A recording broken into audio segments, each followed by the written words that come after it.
So I'm getting ready to do today's video, right? And I'm like, we have a lot of stuff to do today. I have to stream on Twitch. I want to do a Bagelmon video. I want to edit some stuff for some other channels. Let's do a quick video, nothing too crazy, in-depth involved. And then I start making PowerPoint slides because I can't learn. I never learn from my mistakes of like, maybe make short video means short, simple video, not ridiculous 45-minute video of you talking about whatever. 6 years, I never learned. Anyway, what's up, everybody? Today we're going to kind of theorycraft a little bit more about the next Second Awaken units. Not so much the units themselves, because we already kind of talked about it's going to be a death-themed dungeon, and it's probably one of several different units. We'll kind of recap, because I know people always ask me, still people that are like maybe newer, that came back from the Street Fighter event and like haven't seen the videos where I kind of discussed like the death thing. So just a quick recap. Next dimension hole dimension is going to be a death-themed dimension, right? They mentioned that in the Shift live stream event, the Summoners War Shift live stream event, it was never actually in English. It was translated from Korean, French, Korean. I did go through actually today and see again, the quick video. I went through and I like translated and retranslated and then changed the translation and then retranslated just to see if anything was maybe potentially lost in translation, that I could get some more information on that. I really didn't get any more information on that, except for one word that I thought was kind of interesting. So death-defining characteristics, just a couple words that I got from that, which obviously, right? Death, grave, obvious, tomb, which I thought was a fun word, right? If we're thinking about different units that could be Second Awakened. Tomb definitely sticks out in my mind, probably sticks out in your mind as well. Fatality, which of course means Liu Kang is going to get a Second Awakening. I'm very excited about that. He was one of my favorite monsters that I summoned early on in the game. Bagel, this is why I have 45-minute videos, because you make jokes about Mortal Kombat. We know it's not Mortal Kombat. Mortal Kombat crossover. I'm just kidding. Don't jump to conclusions. There's no Mortal Kombat crossover coming after the Street Fighter crossover. And then Quietus, which is a new word that I've never knew before. It's basically like finishing strike, finishing blow, whatever. Those are just things that I got. Comp doesn't say that. I'm just saying that these are different things that popped up when I was researching. The tomb is kind of an interesting word there, because tomb makes me think mummy, right? Not only does that make me think mummy, this also makes me think potentially death-themed dungeon, right? There's a secret dungeon or a death-themed dimension. There's a secret dungeon for the Wind Mummy, and the word tomb was actually in the definition for several different translations of death, right? So yeah, so I thought that was kind of interesting that the two of those, death-themed dungeon, mummy, and tomb coming up in the definition, too much. I know what some of you are thinking, and I'm thinking the same thing. Is like the mummies were not like some of the original monsters in the game, right? And they kind of, when Comtuos first wanted to do the Dimension Hole, the Second Awakened units, they wanted to kind of focus on the unloved, underused, early game, like the earlier monsters that they had in the development cycle. And then also we thought like, okay, well, they're also going to do things that are free-to-play friendly and not things that like you have to actually summon. But that went out the window when they did like the werewolves and the cats. It's like, oh, they're just doing whatever they want. So now I'm starting to think that like, maybe they're just going to do the mummy and they like, who cares, right? Yeah, it's not one of the original monsters, but who cares? We're going to do it anyway, right? So I think that that's potentially a pretty likely one. I'm starting to kind of grow more to the like, this could be a mummy Second Awakening kind of thing, more so than before. I think the Grim Reapers definitely, obviously. Just a quick recap: Grim Reapers, mummies, howls. I really feel like those howls, man. I really feel like the living armors, the Frankensteins, Hellhounds, things like that, those are less likely. I really feel like it's going to be one of these Grim Reapers, mummies, howls. And today we're going to kind of briefly go over what maybe the Grim Reapers, mummies, and howls. We're just going to cover kind of those three units, what their Second Awakenings, if they do get the Second Awakening. It's got to be Grim Reapers, right? Jesus, like, it's got to be Grim Reapers. Am I going crazy? It's got to be Grim Reapers. What their potential Second Awakening skills may be. Also, this was kind of interesting. This is Lest doing some RTA this week. Weird that he's using the Howl though, and here's the thing, is that sometimes when people are in, like, obviously he was the SWC champion, if you guys aren't just coming back, he was the SWC champion. Last year, this guy was the SWC champion.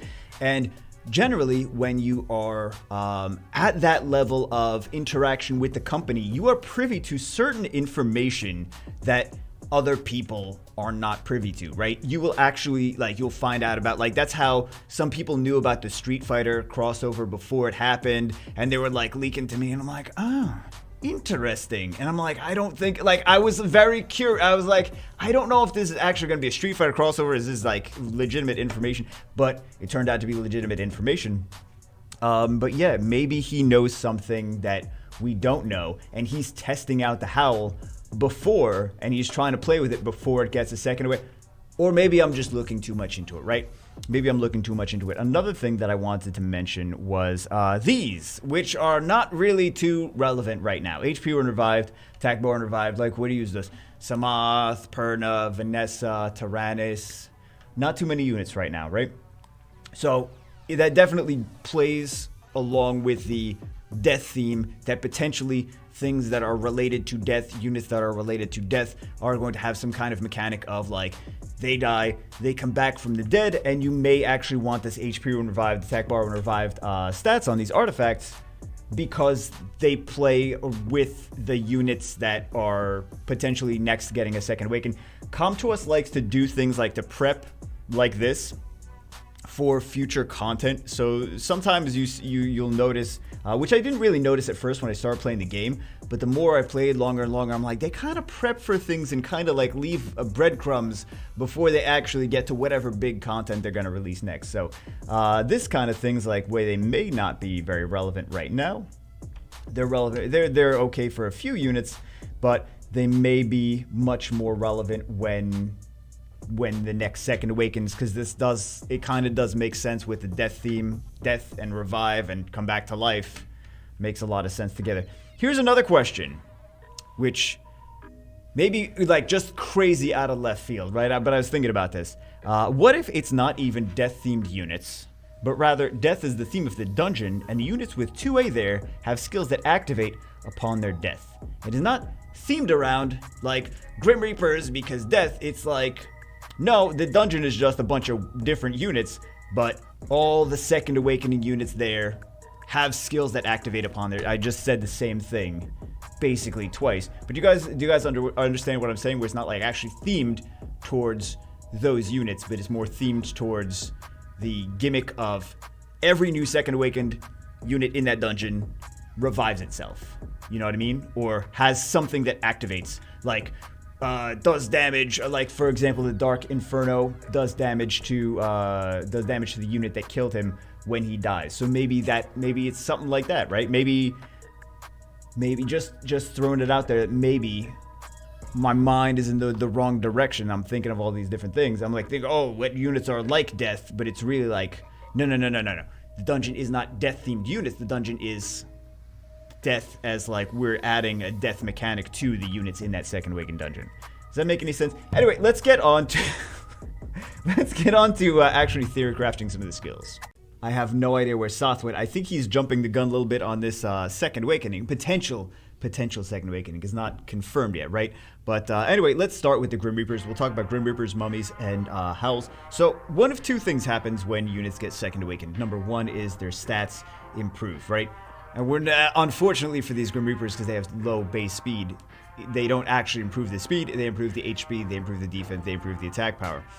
With the second awakened units, speed is so low though. That's kind of the thing. Like, maybe they change it for this round. They could give these Grim Reapers like an extra 10 speed on second awakening, and it would actually not really break anything. Like, it would just make them average. That's how low they are. And man, it definitely makes a difference, especially when especially in the PvP meta, like when you're trying to get as much speed as possible.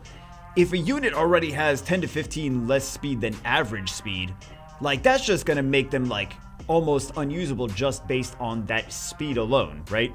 Because you need so much speed. So you not only need to have really fast, really good runes, but then you need extra speed to make up for the fact that they have not that much speed in the first place. So that's really a big thing, and maybe they'll decide to change it for this round of second awakenings, because that low speed is still going to hold them back still going to hold them back. But low base defense, they have pretty low. They have like a low 400s base defense on these Grim Reapers. Or at least I remember Soth does. I'm not sure if the other ones do all of them. I actually haven't even built the Wind one, right? But generally, these Grim Reapers have high base attack, low base defense, and low base speed, which kind of holds them back. But that's number one for the things that change for the Second Awakenings. Number two is their skills improve, which we all know about. We all kind of know both of them, right?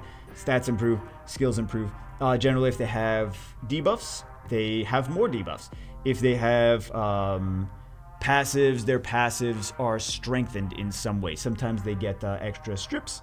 Or extra activation rate, or like if they have one debuff, they have a second debuff. So anyway, let's take a look at the skills. But yeah, that speed.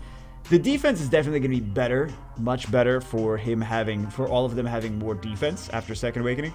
But that speed is still going to hold them back. I don't know what they're going to do if they plan to do anything with the speed. Because that's as far as a PvP meta standpoint, like PvE doesn't really matter that much, but PvP, it's going to be brutal, man. It really is going to be brutal. So, first skill, reaps the life of the enemy with the deadly scythe, acquires additional turn if the enemy dies. That's not bad. It's kind of like the Fire Nagami, right? Where if you kill something, you get another turn. He's the same way. He was actually pretty popular like 6 years ago. He was popular. He's got 2 AoEs. And then he has this, which gets another turn. He's got a leader skill. He was pretty good they're kind of good for farming. Not all of them. Some of them are kind of good for farming in general. This guy, the wind one, I think could potentially be good for farming. The light one is really good. I use the light one as a farmer on LD only. But let's get back to the actual skills. First skill, acquires additional turn if the enemy dies. Not really something that necessarily needs to get buffed. Second skill is an AoE. Crits, guaranteed crit if the enemy's HP is 30% or lower. They may change this to do one of two things. Like they could be like, oh, let's add a stun to it, right? Because I could see them adding. This is just damage. It could potentially have like a small chance to stun if it crits. It could potentially have lands a critical hit if the enemy's 50% HP or lower. They could go that direction with it, or they could go what do we say? Or they could do a extra crit chance for this skill. This skill has an additional 20% chance to crit, 30% chance to crit, something like that. So they could go a couple different ways with that. Living Hell creates living hell for the enemies, inflicts continuous damage, disturbs enemies' HP recovery for 3 turns. This could be potentially, because they did introduce a new debuff, that harmful effect removal. Is that what it's called? Harmful effect removal blocker? That thing, yeah, that debuff that the Fire Demon has. I think that they may put that on some of these Grim Reapers. And this seems like it would be primed for something like that harmful effect removal blocker. Again, that base speed is going to hold them back, though. That's kind of the thing. Also, I kind of get the feeling like Grim Reapers, wouldn't it be kind of a thing where, like, I know we were talking before about like, oh, something that happens when units get revived. They revive with more attack bar. They revive with more HP. And I'm kind of thinking maybe more on the mummy side. Kind of something like that. And I'm thinking more for the Grim Reaper of like units that can't be revived, right? Like if something kills, if one of these skills kill, maybe there's like if this kills, the enemy can't be revived. I kind of feel like that direction with those, with the Grim Reapers. Right, is Soth gonna come? Hey, Soth came back. Also, it's gonna be super cool to see like a second awakening for these. I can't wait, man. It may be as soon as like a few weeks. Man. A few weeks. They said before the end of the year, but they've said a lot of things. We only have 7. Wait, do we have 7 weeks left? No, no. The math is wrong there. We have more than 7 weeks left in the year. I got excited for a second. That would be if it was November already. But yeah, it's gonna be really cool to see them second awakening. This guy, he's actually let's go this guy next. Hiva. Again, same thing. Maybe he gets a stun. Maybe he gets an extra crit chance because the deadly swing is basically the same skill, right? Same skill as that. His speed, like all their speeds are just garbage, just like hot steaming garbage. Deadly swing, maybe it gets an extra crit chance, maybe it gets a little stun if it crits or something like that, or like guaranteed crit if the enemy's HP is 50% or lower, something like that, right? I could see this getting a potentially crazy one, like predicts the enemy's death with the winds of heavens, less HP the target enemy currently has, the larger damage becomes. Cooltime is removed if the enemy dies. So this maybe could have a, number one, it could have a strip. Number two, it could have a revive prevention kind of thing. It could have an increased cooldown, or it could have a something like first skill, maybe defense breaks.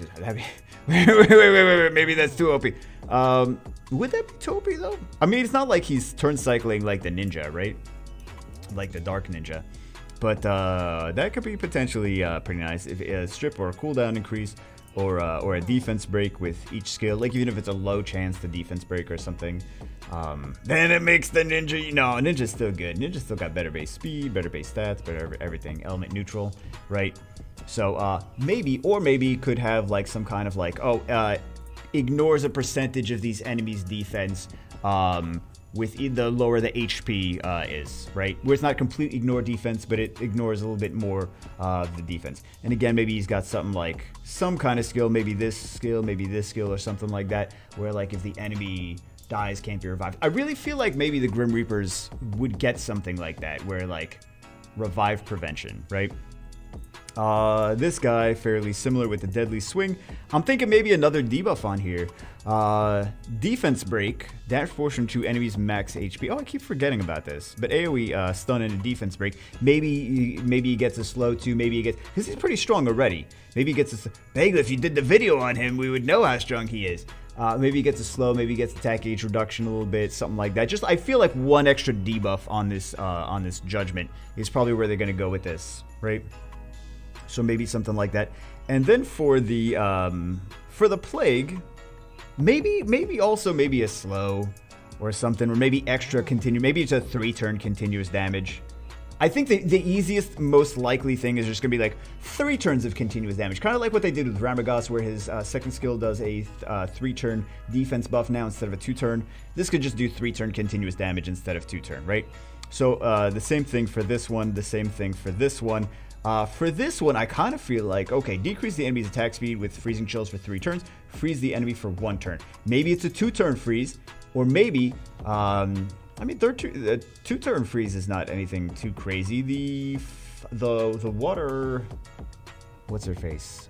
Bagel, we don't know what a water what's her face is. Water High Elemental has a 2-turn freeze, right? So I don't think a 2-turn freeze is that crazy. Maybe this strips. Maybe it's a strip and freeze. Single target, right? Because it's just single target, but I could see this being a strip and freeze kind of situation. So maybe it's a 2-turn freeze, or maybe it's a strip and freeze, or maybe it's both a 2-turn, a strip and a 2-turn freeze. Because that would be pretty cool. Even though he's got low base speed, that would still be that'd be a potentially nasty skill, right? And he's got continuous damage, maybe just 1 extra turn of continuous damage. This one, Meteorites of Doomsday, stuns the enemy for 1 turn if the enemy's under continuous damage. Maybe it does something like if the enemy's gets hit by the same meteorite twice, it does extra damage. Like the more, kind of like how the water pixie's 3rd skill works. Like if the same target gets hit multiple times, it does more damage every attack. So maybe something like this, right? And then just more continuous damage. So potentially, or maybe some damage based on enemy max HP or something like that. That's what I'm thinking. But I also think that maybe these Grim Reapers might get something that's like anti-revive mechanic.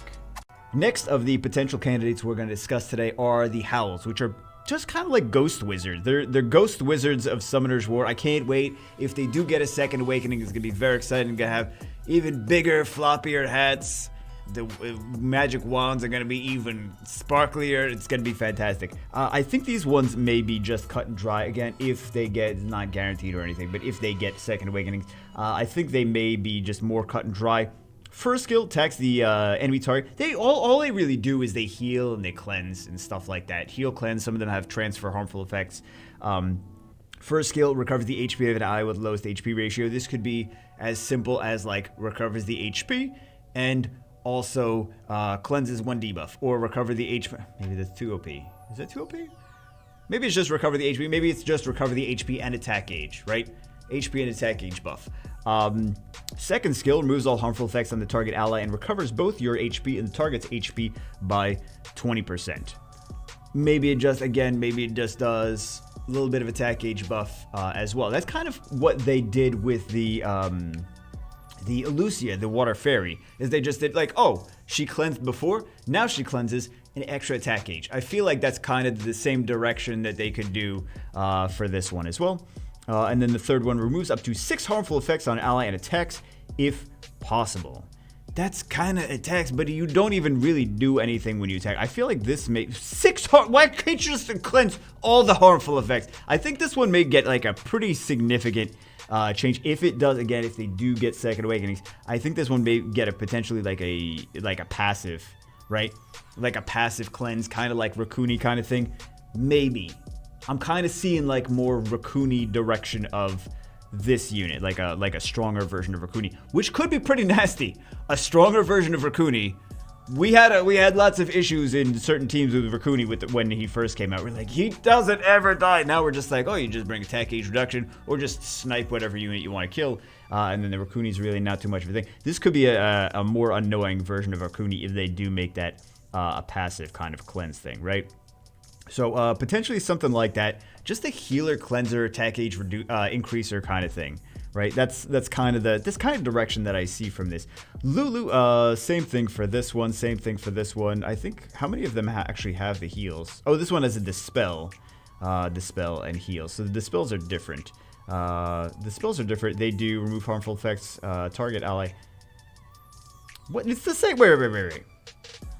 Oh, this heal just removes harmful effects on the ally, and recover, it just removes harmful effects on the ally and then recovers both HPs, right? So the dispel removes all harmful effects of you and the target ally. So it's just a little bit stronger, right? So for just clarification for that, because it's kind of similar, but it's a little bit different. Mostly kind of similar. So for this one, it's super easy. Removes 2 harmful effects of the allies, recovers HP of all allies by 20%, grants immunity on the allies who had no harmful effects. This could just be as simple as removing 3 harmful effects and granting immunity regardless for 2 turns. If they cleanse, heal, and grant immunity for 3 turns, that would be better than Veligul. That would just be straight up better than Veligul, right? So they can't do that. They gotta kind of make it a little bit better, but still can't quite do cleanse.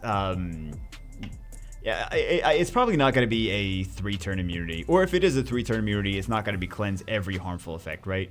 So potentially they're going to tweak it. They're going to increase again if they get Second Awakened. They're going to cleanse more, or they're not going to have a conditional immunity, right? So that's kind of the things that I think about for here. For this one, Texan enemy recovers all allies by 50% of the inflicted damage.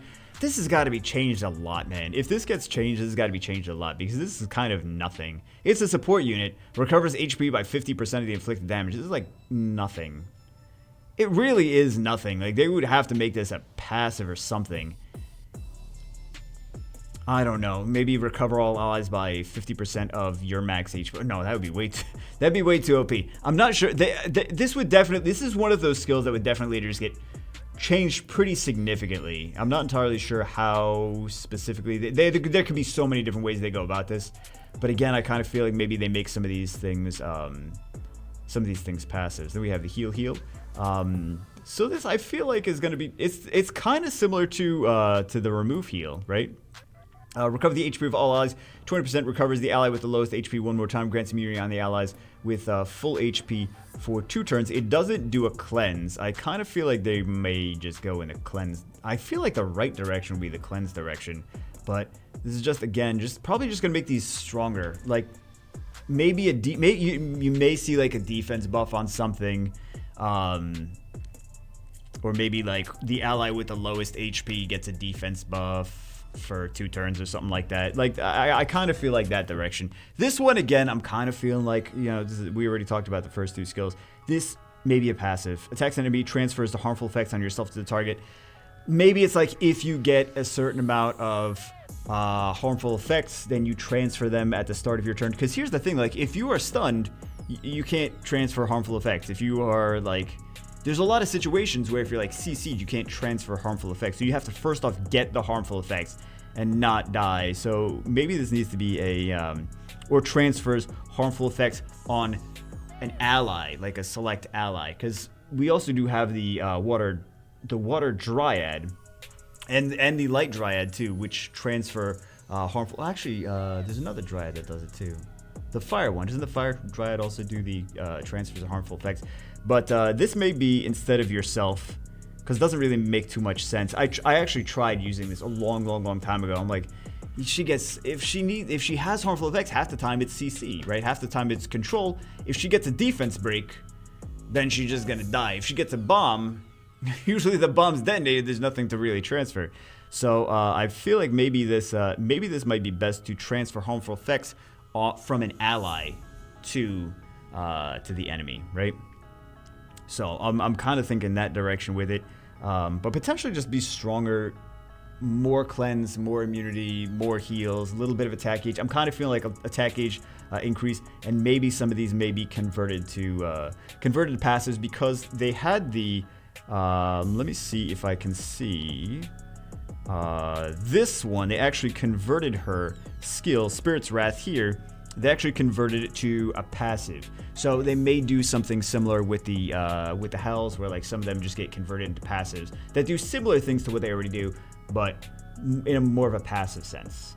Last but not least on the potential list of second awakened monsters that we'll be discussing today. Again, not saying that these are specifically going to be the ones. These are just, in my opinion, the most likely candidates for the second awakenings, based on a couple factors of like, you know, death theme and tombs and the mummy dungeon and things like that.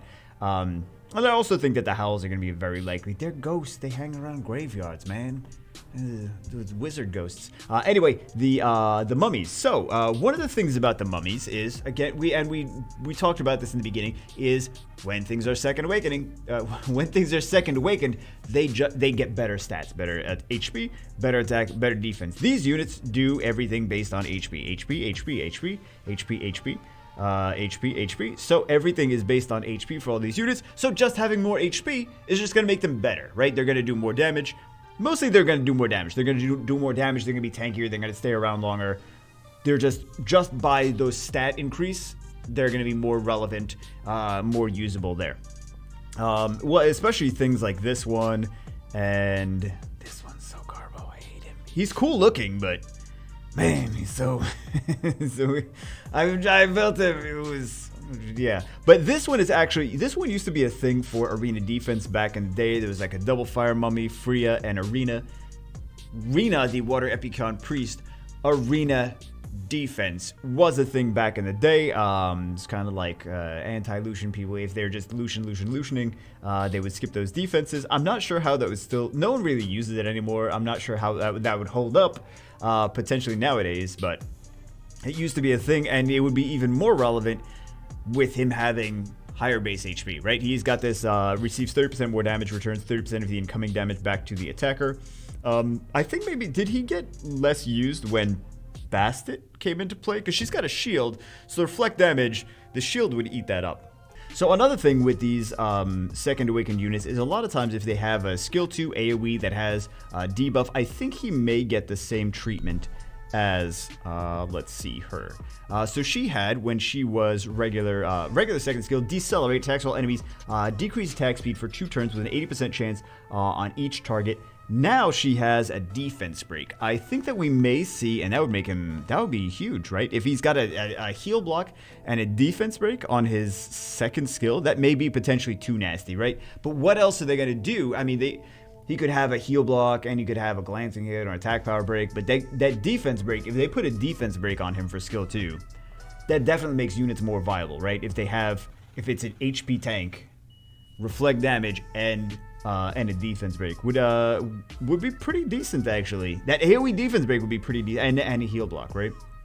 So I think that may make him relevant. Just like, even if they leave the first and the third skills the same, and just put a defense break on the second skill. That would make him useful, right? And then higher HP. So that's the same thing for the water one as well. Frozen body passive. Each attack has a 50% chance to freeze the enemy for 1 turn. Maybe if he freezes, he gets a little bit extra attack gauge. Could be another thing, right? But if he just has a defense break here too, That's not bad, right? 50% chance to freeze. So 50% chance to freeze and continuous damage for skill 1. I think some of these guys are kind of a little bit underrated, honestly, and we may just see people using them more just because they're like, hey, we forgot about these units. Hey, they're pretty good, and like they were already like the Nubia. I think is pretty cool already because he's got that AOE that has a 50% chance to freeze every target. If he violent procs, like you don't even need to use Despair on him, right? 50% chance to freeze either way. I think you maybe potentially do violent on him and just get an extra turn, touch of corruption, and then freeze with the first skill, right? So I think just having a defense break would make him like make these units useful. Just like add it, like just extra stats and a defense break on the second skill, and you're done. You don't really have to do too much for those. Again, same thing with the this one. AoE defense break. This is a garbage passive. I hate this passive. This would need to be reworked. This needs to be like, if he gets a second awakening, keep an eye on this passive because this is so nothing that they would need to really change that. Kind of like how the Wind Werewolf got changed, where you guys don't even know what the Wind Werewolf does right now, but he increases cooldowns, right? So his passive was basically just HP status higher than the enemies. It deals more damage proportion to your max HP. It's like nothing. He's like, okay, now it increases cooldowns. So potentially pretty nasty. I mean, I don't think the dark mummy's gonna increase cooldowns or anything like that. But I don't even know where these mummies are, man. The mummies are here. Are the mummies? But yeah, he's definitely would get a significant rework to his passive because it's just not. It just sucks. It just sucks. I'm just being honest. It just sucks. This one already has the immune to continuous damage. Maybe it's immune to another thing in addition to continuous damage. After it gets second awakening. Maybe potentially there. For this one, body roll, I'm kind of thinking similar to Sigmaris. So this is not Sigmaris. Similar to Spectra. Slams the body with the enemy at the cost of 10% of your current HP, 20% of your max HP to the enemy as damage. Of course, he's going to do more damage here. This is, I believe this can't crit. I believe this is just like how Arnold does pure damage. I think this is actually maybe pure damage here. So you don't even need to build him with crit. You just build him tanky. And he may be something nice for killing Mihos or killing things that like you don't really want to crit on. But with Spectra, let's take a look at Spectra. So Spectra's second skill used to be consumes 10% of your HP, does damage based on enemy's max HP. Now it is no consume nothing. It does more damage because he has better stats. And reusable in one less turn. So we may see something like that on the... Where are these guys? I keep losing them! Why do I keep losing them? Because they're so out of meta that they're not even on the radar. So this may be extra, right? This may not have a downside when it's second awakened. And this may do like extra, like 30% of your max HP to the enemy's damage. That would be really nice, right? That would be, you'd have to have a lot, like, how much would it take to snipe a Miho? But this could be nice to, like, snipe Mihos. So, immune to continuous damage, I mean, there's certain situations where, like, immune to continuous damage is nice, but not, like, super, not so flexible that you use it everywhere. But yeah, he's similar to Arnold. He's similar to things like that, if I recall correctly. And then this one does the same thing. But this is like he eats away at his HP, and then he's like, I'm gonna revive an ally. This could be just like heal a bit, like revive, heal a little bit more, and maybe do invincibility or immunity or defense buff or something like that. That seems the most obvious buff where that's concerned. And then this is probably just gonna be like a big rework because this is just. From using it, I know it's bad. So, this is probably still going to be a gimmick unit of just only like, oh, you use this when the enemy is using a bunch of continuous damage. Dragons B12 slay. Please don't. Please do not take Namib into Dragons B12. It's not gonna work. It's not gonna work like you think it is. He's gonna be immune to continuous damage, but still take a whole crap ton of damage because he's still a wind unit. So, yeah. Yeah, anyway, that's it for this one. Just wanted to theory craft some of the potential new Second Awakening candidates and see what we think. Let me know what you guys' thoughts are in the comments below. Again, none of this stuff is even confirmed by Comtos, like what units it's going to be. Just wanted to go over them and give my thoughts on them. But anyway, that's it for this one. I will see you guys as always. Way too long of a video, unnecessarily long, short video. I will see you guys always in the next one.